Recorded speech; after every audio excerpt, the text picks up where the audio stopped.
Hello everyone. सो आज हम देखेंगे कैब्रियल थैलामाइड रिएक्शन क्या होती है।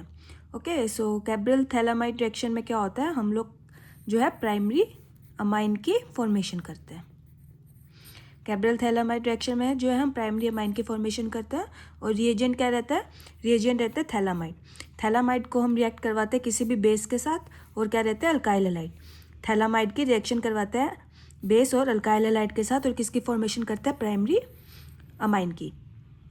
ओके, तो कैब्रियल थैलामाइड सिंथेसिस किस लिए यूज़ होती है, प्राइमरी अमाइन के फॉर्मेशन के लिए। और इसके लिए हम रिएजेंट क्या लेते हैं, थैलामाइड। बेस के साथ रिएक्ट करवाते हैं और अल्काइल हैलाइड के साथ रिएक्ट करते हैं और क्या बन जाता है हमारे पास, प्राइमरी अमाइन। एक बात याद रखना, इससे जो है हम सिर्फ प्राइमरी अमाइन की ही फॉर्मेशन कर सकते हैं, सेकेंडरी और टर्शरी अमाइन की फॉर्मेशन नहीं कर सकते। और इससे जो है ना अराइल अमाइन, अराइल अमाइन मतलब एनालिन, एनालिन जो है ना इसकी भी फॉर्मेशन नहीं कर सकते हैं। इससे हमें सिर्फ और सिर्फ एलिफेटिक प्राइमरी अमाइन की फॉर्मेशन कर सकते हैं इस मेथड से। ना ही हम सेकेंडरी और टर्शरी अमाइन बना सकते हैं, ना ही हम जो है ये अराइल अमाइन बना सकते हैं। सिर्फ और सिर्फ प्राइमरी अमाइन की फॉर्मेशन होती है कैब्रियल थैलामाइड सिंथेसिस से। अब अराइल अमाइन क्यों नहीं बनता है, इसका रीज़न जानेंगे हम बाद में। पहले हम देखते हैं कि इसका मैकेनिज्म कैसे रहता है इस रिएक्शन का। ओके, तो ये है, हम सबसे पहले हम देखते हैं थैलामाइड की प्रिपरेशन कैसे होती है। तो थैलामाइड की प्रिपरेशन करने के लिए हम क्या करते हैं, थैलिक एसिड लेते हैं, उसकी 2 मॉलिक्यूल ऑफ अमोनिया के साथ रिएक्ट करके हमारे पास ये बनता है। और उसमें से फिर क्या होता है, लास्ट में एक अमोनिया का मॉलिक्यूल रिमूव हो जाता है और हमारे पास जो है थैलामाइड बन जाता है। ये कुछ इतना इंपॉर्टेंट नहीं है, बस एक बार याद रखना चाहो तो ये रख सकते हो। क्या करते हैं, थैलिक एसिड की 2 मॉलिक्यूल ऑफ अमोनिया के साथ रिएक्ट करवाते हैं, ये बनता है। फिर इसमें से एक अमोनिया का मॉलिक्यूल रिमूव हो जाता है और हमारे पास जो थैलामाइड की फॉर्मेशन हो जाती है। अब देखते हैं इसका मैकेनिज्म कैसे रहता है। ये हमारे पास थैलामाइड है। अब क्या करेगा, ये बेस के साथ रिएक्ट करेगा। ये बेस है, बेस का काम क्या है, एसिडिक एच को रिमूव करना। बेस का काम क्या है, एसिडिक एच को रिमूव करना। अब ये एच एसिडिक है, एसिडिक क्यों है, देखो यहाँ पे क्या लगा हुआ, इलेक्ट्रॉन विड्रॉइंग ग्रुप। यहाँ पे भी क्या लगा हुआ है, इलेक्ट्रॉन विड्रॉइंग ग्रुप। तो इलेक्ट्रॉन विड्रॉइंग ग्रुप क्या करेगा, यहाँ से नाइट्रोजन से इलेक्ट्रॉन को लेगा, इसकी इलेक्ट्रॉन डेंसिटी कम करेगा, एच पॉजिटिव क्या हो जाएगा, ईजिली रिलीज हो जाएगा। एच पॉजिटिव ईजिली रिलीज हो जाएगा, तो ये कैसा एच है, एसिडिक एच है। ये बेस है, इसका काम क्या, एसिडिक एच को रिमूव करना। ये रिमूव हो जाएगा, एन के ऊपर क्या आ जाएगा, नेगेटिव चार्ज। नेक्स्ट स्टेप में क्या होगा, ये एन नेगेटिव अटैक करेगा अल्काइल हैलाइड पे, आर पॉजिटिव एक्स नेगेटिव ऐसा रहेगा। एन नेगेटिव अटैक करेगा यहाँ पे और ये एक्स नेगेटिव जो है यहाँ से रिमूव हो जाएगा। अब यहाँ पे हमारे पास जो है ये एन के साथ आर अटैच हो गया। ठीक है, अब यहाँ पे क्या है, ओ एच बेस है। अब हमारे इस पूरे सिस्टम में कोई एसिडिक एच तो है नहीं, एसिडिक एच है नहीं है। अब जब हमारे पास इस सिस्टम में एसिडिक एच नहीं है तो बेस क्या काम करेगा, बेस काम करेगा।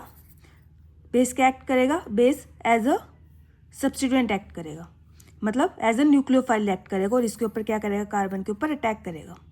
ठीक है, अगर इस सिस्टम में हमारे पास क्या होता, कोई एसिडिक एच प्रेजेंट होता तो ये बेस क्या करता, सबसे पहले उस एसिडिक एच को रिमूव करता। अब क्योंकि हमारे पास इस सिस्टम में क्या है, एसिडिक एच प्रेजेंट नहीं है, तो अब ये क्या करेगा, एज अ न्यूक्लियोफाइल एक्ट करेगा। ठीक है, ये कैसे टूटेगा, के पॉजिटिव ओ एच नेगेटिव। अब ओ एच नेगेटिव इस कार्बन पर अटैक करेगा क्योंकि ये क्या, इलेक्ट्रॉन डेफिशिएंट है। यहाँ से ऑक्सीजन क्या कर रहा है, इसकी इलेक्ट्रॉन डेंसिटी को कम कर रहा है, तो इसलिए अब जो ये बेस है कैसे एक्ट करेगा, एज अ न्यूक्लियोफाइल एक्ट करेगा और इस कार्बन के ऊपर अटैक करवा देगा और ये बॉन्ड जो है वो यहाँ जाएगी। ओके, ये बॉन्ड यहाँ जाएगी, फिर ये बैक बॉन्डिंग से यहाँ वापस आएगी और ये वाली बॉन्ड जो है वो टूट जाएगी और हमारे पास जो है इसकी फॉर्मेशन हो जाएगी। ओके, अब देखो अब क्या होगा, यहाँ से जो है ना ये एच रिमूव होगा। क्यों रिमूव होगा वो मैं आपको भी बताऊंगी। यहाँ से क्या होगा, एक एच पॉजिटिव निकलेगा। ठीक है, अब यहाँ ए एच पॉजिटिव है, एन के ऊपर नेगेटिव है, ये दोनों आपस में क्या करेंगे, बॉन्ड करके ये बना लेंगे। ओके, अब यहाँ से एच रिमूव क्यों हुआ, एच इसलिए रिमूव हुआ क्योंकि COO नेगेटिव जो होता है ना वो COOH से ज़्यादा स्टेबल होता है। ठीक है, क्यों होता है, क्योंकि देखो C डबल बॉन्ड इसमें क्या है, इसमें रेजोनेंस है, इसमें रेजोनेंस हो रही है और रेजोनेंस क्या करता है, स्टेबिलिटी प्रोवाइड करता है। एक रीज़न तो ये है और दूसरा रीज़न COOH कार्बोक्सिलिक एसिड, ये क्या है, एसिड है, मतलब इसकी टेंडेंसी H पॉजिटिव देने की, तो ये क्या करेगा, इजिली H पॉजिटिव दे देगा। H पॉजिटिव देने के बाद यहाँ पे COO नेगेटिव बनेगा, ये क्या है, रेजोनेंस से स्टेबलाइज भी हो रहा है, जो कि COOH के केस में नहीं हो पा रहा था। तो एक रीज़न तो है कि H देने के बाद क्या हो रहा है, रेजोनेंस स्टेबलाइज हो रहा है इसलिए क्या करेगा, H पॉजिटिव दे देगा। दूसरा एक एसिड है, इसकी टेंडेंसी H पॉजिटिव देने की, तो ये क्या करेगा, इजिली H पॉजिटिव को रिलीज कर देगा। अब इसने H पॉजिटिव दिया, N के ऊपर नेगेटिव है, ये दोनों आपस में क्या कर लेंगे, बॉन्ड बन के ये कर लेंगे, ये बना लेंगे। ओके, अब दोबारा से हमने बेस डाला, अब दोबारा से इसमें कोई एसिडिक H नहीं है, तो ये क्या करेगा, एज अ न्यूक्लियोफाइल एक्ट करेगा और इसके ऊपर अटैक करेगा और हमारे पास ये यहाँ पे जाएगा। फिर ये एक बार बॉन्ड यहाँ शिफ्ट होगी, फिर ये दोबारा से बैक बॉन्डिंग हो गई और यहाँ से क्या होगा, NHR नेगेटिव रिमूव हो जाएगा। अब दोबारा से COH ग्रुप पे क्या करेगा, एक H पॉजिटिव को रिलीज करेगा और यहाँ पे हमारे पास क्या नेगेटिव चार्ज है, ये इसको ले लेगा और हमारे पास ये जो है प्राइमरी अमाइन की फॉर्मेशन हो जाएगी। मैकेनिज्म समझ में आया?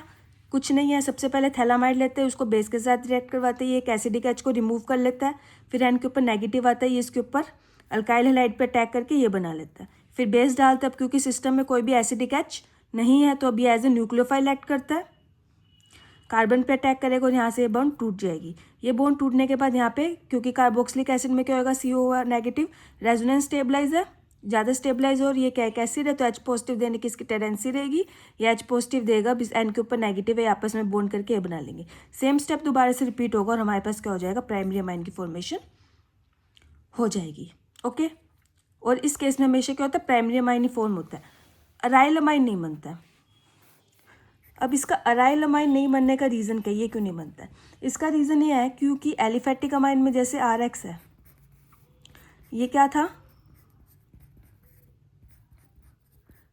मैकेनिज्म में क्या होता था, N के ऊपर नेगेटिव होता था, इस पर अटैक करता था और यहाँ से X रिमूव होता था, ठीक है।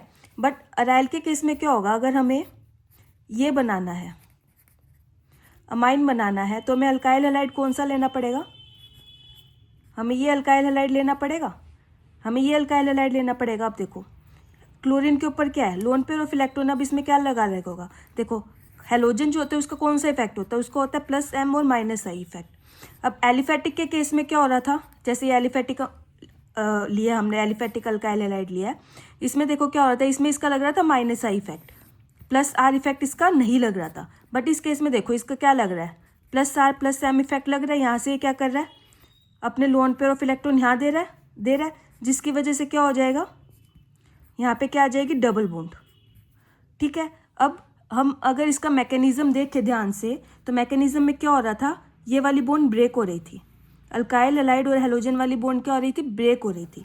अब देखो इसमें अब R ग्रुप और X के बीच में क्या आ गई है, डबल बॉन्ड, क्योंकि क्लोरीन ने कौन सा इफेक्ट शो किया, +M इफेक्ट शो किया, जिसकी वजह से यहाँ पे क्या आ गई, डबल बॉन्ड आ गई। अब डबल बॉन्ड को ब्रेक करना ईजी है कि मुश्किल है, मुश्किल है, डबल बॉन्ड को हम ईजिली ब्रेक नहीं कर सकते हैं। अब अगर ये वाला बॉन्ड ब्रेक ही नहीं होगा तो हमारे पास ये बनेगा ही नहीं और नाइट्रोजन इस पर अटैक ही नहीं कर पाएगा। इस वजह से जो है अराइल अमाइन जो है हम इस मेथड से नहीं बना सकते हैं।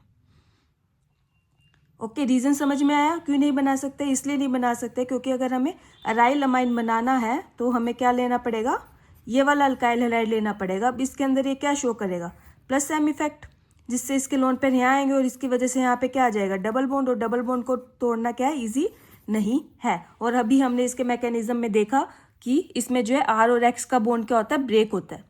अब इसमें क्या होता है, अल्काइल हैलाइड के केस में क्या होता है, सिंपल, एलिफेटिक के केस में यहाँ पे -I इफेक्ट शो कर रहा होता है ना, इसमें कोई यहाँ पे ये यहाँ पे तो आ नहीं रहा होता, सिर्फ -I इफेक्ट शो कर रहा होता है, तो ये बॉन्ड क्या इजिली ब्रेक हो जाती है। जबकि अराइल अमाइन के केस में क्या होगा, ये +M इफेक्ट शो करेगा, जिसकी वजह से यहाँ पे डबल बॉन्ड आ जाएगी और डबल बॉन्ड को ब्रेक करना इजी नहीं है। इसीलिए जो है हम इससे अराइल अमाइन की फॉर्मेशन नहीं कर सकते। इस मेथड से सिर्फ और सिर्फ प्राइमरी अमाइन की ही फॉर्मेशन होती है। आई होप आपको ये रीज़न समझ में आया होगा। अब उसके बाद एक हो रहा है कि जो थैलामाइड ग्रुप बनाता है ना, वो प्रिवेंट करता है नाइट्रोजन को मल्टीपल अल्काइलेशन के लिए। फॉर एग्जाम्पल क्या होता है ना, जैसे यहाँ पे नाइट्रोजन के ऊपर क्या लोन पेयर है, अब अल्काइल हैलाइड का ये तो नहीं है कि मॉलिक्यूल, ये और भी मॉलिक्यूल होंगे, तो मोस्टली क्या होता है ना, ये इसके ऊपर अटैक करके मल्टीपल यहाँ पे एक और आर कर ले, मल्टीपल अल्काइलेशन कर लेता है नाइट्रोजन, क्योंकि नाइट्रोजन की रिएक्टिविटी बहुत होती है। इसके पास लोन पेयर होते हैं, दोबारा से RX पे रिएक्ट करके ये मल्टीपल अल्काइलेशन कर लेता है। तो इसमें थैलामाइड ग्रुप क्या करता है, इसकी मल्टीपल अल्काइलेशन को स्टॉप करने में भी हेल्प करता है। कैसे, ये क्या है, इलेक्ट्रॉन विड्रॉइंग ग्रुप है, इलेक्ट्रॉन विड्रॉइंग ग्रुप है, तो नाइट्रोजन के ऊपर से वो इलेक्ट्रॉन डेंसिटी को क्या कर देगा, कम कर देगा। अब नाइट्रोजन के ऊपर इलेक्ट्रॉन डेंसिटी कम होगी तो वो जो है आगे R के ऊपर अटैक नहीं कर पाएगा।